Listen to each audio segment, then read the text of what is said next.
We're now heading into Ormiston Gorge, where we'll be staying for the next 4 or 5 nights.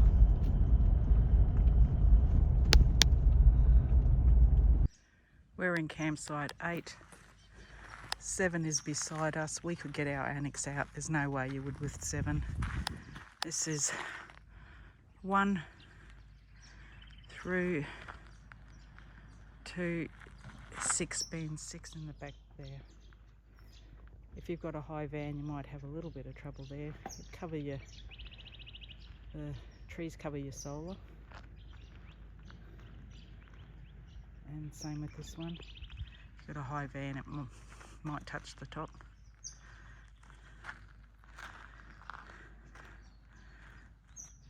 So this is the camp area. I did check, and the cafe does not have Wi-Fi.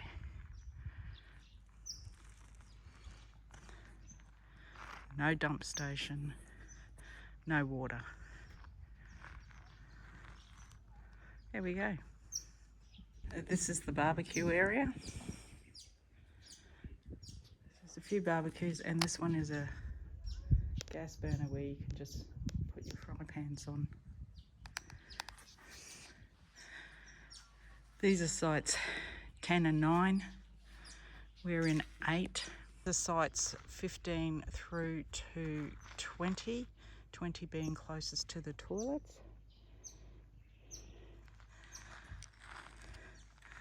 And these are sites 14 here through to 11.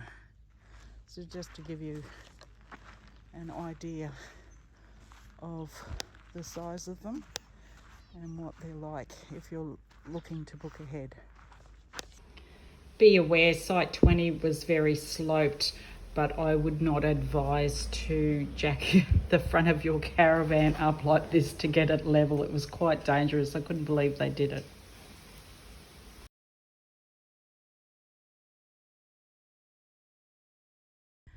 We are at the Ormiston Gorge lookout. Oh, I'm trying to get close to the edge. I'm scared of heights, so here we go. And here's a good view of where we are staying as well. So we're in the camping area in that section there.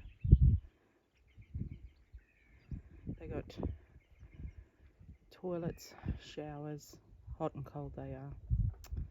I believe there's Wi-Fi at the kiosk. I'll go and check that out later.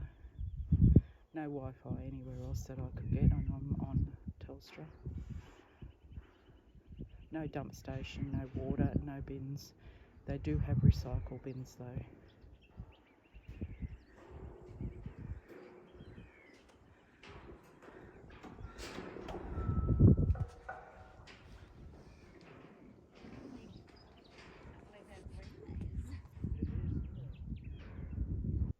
Up on top of the mountain there is the lookout where we just came from. It was a bit of tough work getting up there, but not too bad. This side's been a lot better. It's been more like walking track, where the other side was a lot more steps and rocky steps and a good 30 to 40 steps to get to the very top.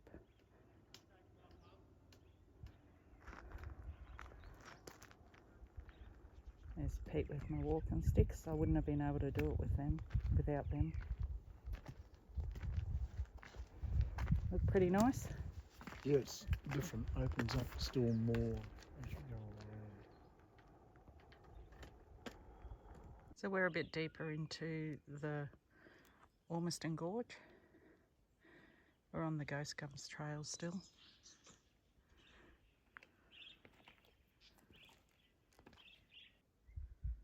So we're nearly down the bottom of the gorge here.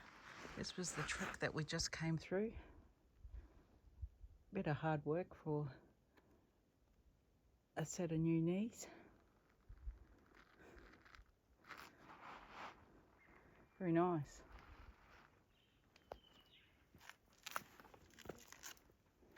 There is another walk that extends on from here. It's called the Pound Walk. I would like to do it, but I'm just not sure if I'm physically able to. Pete might have to do that one by yourself, eh? I reckon. Way through these rocks. Looks easy, you reckon? I'm just going to run through a few things for camping at Ormiston Gorge. So it is paid camping and you must book in advance on the National Parks website, and they are non-powered sites. You can have tents, caravans, camper trailers and RVs. They have flushing toilets, showers, and some people had Optus phone coverage. I had no Telstra phone coverage at all. They have recycle bins only, so you need to take your rubbish with you. They have free gas barbecues. And they also, at Glen Helen, which is only about a 5 to 10 minute drive away, a 24/7 independent fueling station. And there is also a cafe at Ormiston Gorge that offers light meals, snacks, drinks, ice creams and souvenirs. And I believe this cafe is closed during the summer months. And you cannot get Wi-Fi through them either. Today we did the Glen Helen Gorge walk. It was 800 metres. And the first 700 metres of it wasn't too bad at all. It was quite easy. It was just walking along a small creek bed. And that was no issue at all. But the last 100 metres, we had to climb through all this rock and it was really quite difficult. But in the end, the trek was really worth it. It was so beautiful.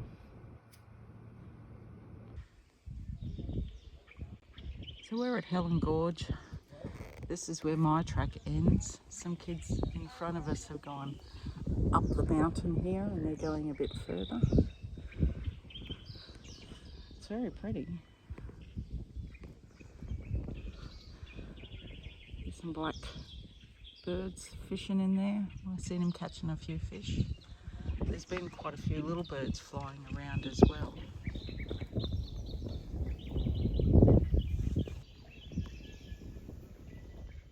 There's little black birds. Find out what it is. It's a bit like a board trip, but that might be really fun studying what it actually is. It's also like a little small duck. But also maybe includes like studying what it actually is. And the way out is the same way in. Yes. Just as easy. We're off to Roma Gorge. Apparently you can't take caravans down there, so we're just left on the side of the road here with its alarms on. And tyres have been deflated.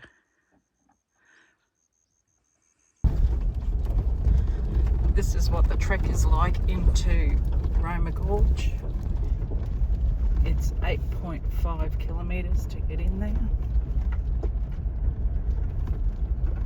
The sign said it'd take about an hour. Other people have posted that it's only taken 30 minutes, so we will see.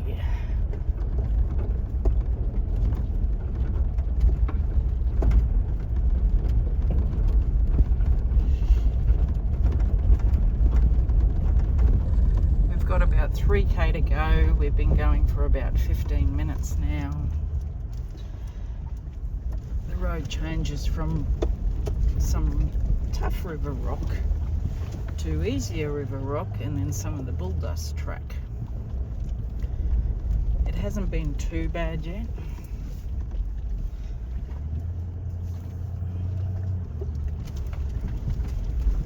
I definitely wouldn't be bringing a caravan down here, especially since there is a lot of low clearance trees along the way.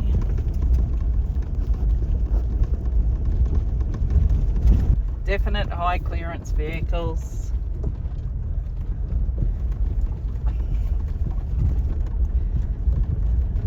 It's taken us about 25 minutes to get to this point.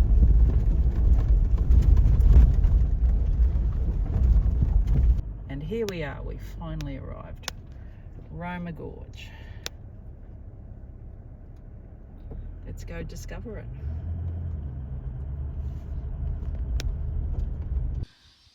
We're on the trek walking deeper into the gorge. They've got lots of Aboriginal engravings in here. The ranger told us around about 2,000 Indigenous art is in here. So the gorge is in there where all the Aboriginal art is, and this is where I stopped filming because it'd be a bit wrong, I feel, to film inside there. Well, that was pretty cool, wasn't it? It was very cool. Thank you for participating in this video. Thank you. We started this part of our journey at the Orca pits. We travelled 24 kilometres to Ormiston Gorge. From Ormiston Gorge, we travelled to Helen Gorge. At Helen, they had the lodge there that was closed at this particular point in time. We were there in August 24. There was a 24/7 fuel bowser there which catered for both diesel and unleaded, but unfortunately the unleaded had run out while we were there and a lady got caught out with that. So just be aware of that. We then travelled 43 kilometres to the turnoff to go to Roma Gorge. Now all of this here was all bitumen road. The whole lot of this is bitumen, so it was really good travelling. To drive into the gorge, it was all rocky road. You need a 4-wheel drive. It is 17 kilometres return. So for all of this journey that we did here, we totaled 96 kilometres, which was a really, really good drive.